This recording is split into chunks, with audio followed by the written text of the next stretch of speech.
कहते हैं जब इंसान के सारे दरवाजे बंद हो जाते हैं तब कान्हा खिड़की से नहीं सीधे दिल में उतर आते हैं। राधे राधे, आप देख रहे हैं कान्हा स्पेशल। आज मैं आपको एक माँ की मजबूरी क्या होती है इसके बारे में बताएंगे और कहानी सुनाएंगे।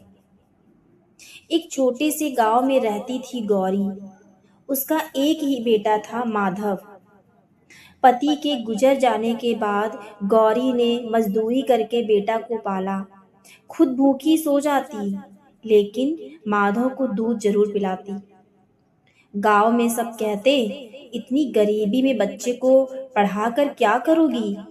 लेकिन गौरी एक ही जवाब देती, मेरा कान्हा देख रहा है और वो रास्ता जरूर बताएगा। माधव बहुत सीधा था। हर सुबह स्कूल जाने से पहले घर के कोने कोने में रखी छोटी सी कान्हा जी की मूर्ति के आगे हाथ जोड़ता। कान्हा, मेरी माँ को कभी रोने मत देना। एक दिन गांव में भयानक बारिश आई। गौरी बीमार पड़ गई। डॉक्टर ने कहा इलाज में पैसे लगेंगे, नहीं तो हालत बिगड़ सकती है। माधव के पास कुछ नहीं था। वो मंदिर भागा, कान्हा जी के सामने बैठ गया। रोते हुए बोला, आप तो सबकी मदद करते हैं कान्हा, मेरी माँ को बचा लो। मेरे पास देने को कुछ नहीं है, मेरी तो बस पढ़ाई है, वो भी आप ले लो। उस रात माधव मंदिर में ही सो गया। सुबह जब उसकी आंख खुली, एक बूढ़े बाबा उसके पास खड़े थे। उन्होंने पूछा, क्यों रो रहे हो बेटा? माधव ने सब बता दिया। बाबा मुस्कुराए, अगर मैं तुम्हारी माँ का इलाज करवा दूं तो तुम क्या दोगे मुझे? माधव बोला, आप मेरी जिंदगी ले लीजिए बाबा, मैं पूरी जिंदगी आपकी सेवा में लगा दूंगा।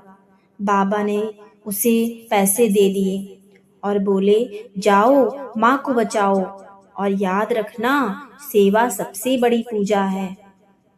माधव घर पहुंचा। माँ का इलाज हुआ।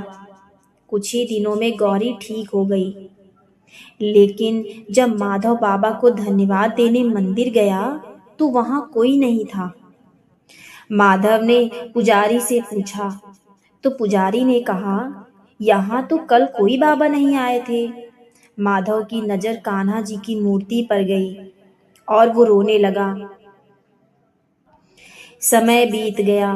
माधव पढ़ लिखकर बड़ा अफसर बन गया। पहली तनख्वाह से उसने मुफ्त अस्पताल बनवाया। उस अस्पताल के बाहर लिखा था, यह अस्पताल उस अजनबी बाबा को समर्पित है जो मेरे कान्हा के रूप में आए थे। गौरी की आंखों में आंसू थे।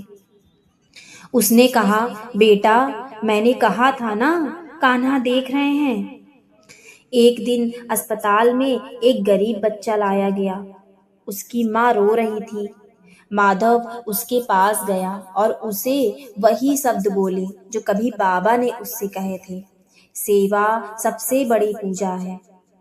उस रात माधव मंदिर गया, हाथ जोड़कर बोला, कान्हा, आपने मुझे पहचाना नहीं, लेकिन मैं आपको कभी नहीं भूलूंगा। और ऐसा लगा जैसे कान्हा की मूर्ति के होठों पर हल्की सी मुस्कान आ गई हो। कभी कभी भगवान चमत्कार नहीं करते, वो इंसान बनकर आते हैं। बस हमें पहचानने की देरी होती है। अगर आपको भी कभी लगा हो कि कान्हा ने आपकी मदद की है तो कमेंट में जरूर लिखिएगा। जय श्री कृष्णा।